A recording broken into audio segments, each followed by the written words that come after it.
At what point did you and your family begin to feel unsafe in Germany or fully realize the danger the Nazi Party posed? They couldn't believe it at first. We were not religious Jews, so I don't know much about the Jewish religion.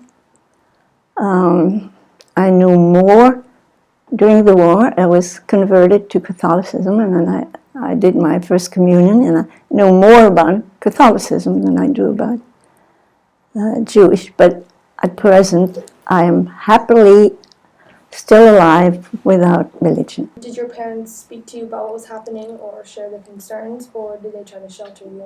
No, they tried to shelter. You were very young when you went through this experience. How much do you understand of what was going on? I did not. The only thing that I do remember is we were in danger. We were hunted like animals, wild animals, and our life was in danger. But you cannot really have a conception of death when you are 7. Do you ever feel you were robbed of a childhood? Yes. The wartime. About 10 years. I feel that I was robbed of 10 years of my life. What are your strongest memories of your childhood? Oh, it's the memory of my mother, and during World War II, and my mother taken away from me by the Nazi collaborators in Paris. What do you remember of her? Everything, because she was, her and I and my grandmother, since my father had left before, she was my world. And when she disappeared, I had to reconstruct myself. There was a good part of my adolescence in France waiting for my mother's return. And for a long time, I dreamt that my mother was lost somewhere in Russia. And someday you cannot do the mourning of a person who's in full health, 39 years old, walks out of the room, and you never see her again. So this book I wrote, I thought would be like her tombstone, but it didn't really alter that feeling.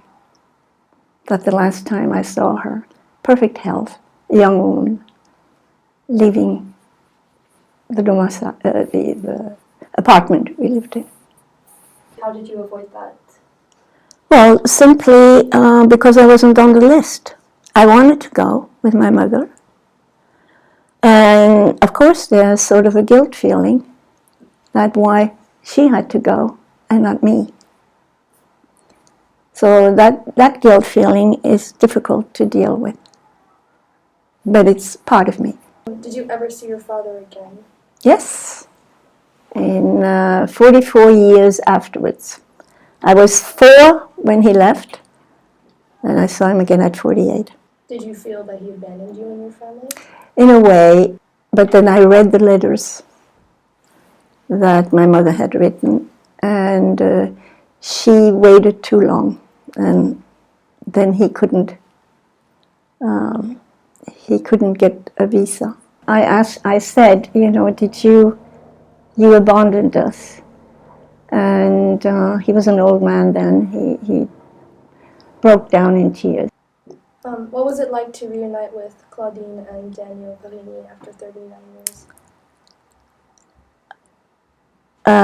Very moving. Although I was in touch with them until I moved to this area, actually. We've seen the rise of far-right politics around the world. Does this concern you? Oh, absolutely. I'm very concerned because the fascism called ultra-right, or just right, is on the rise. People hate each other because they're different. They could even be same nationals and still hate each other because of opinion. Tolerance is definitely not on the rise, and that's what we should see. It's hatred that we see, and that is not a good sign of the future. How important do you think it is to, I guess, talk about sort of history of...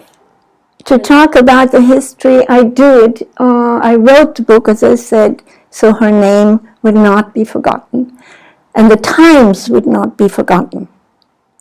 The times that brought that massacre. And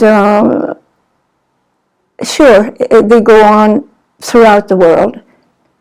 Where it goes on, they're usually not democracies, but Germany, before becoming a dictatorship, was a republic, the Weimar Republic.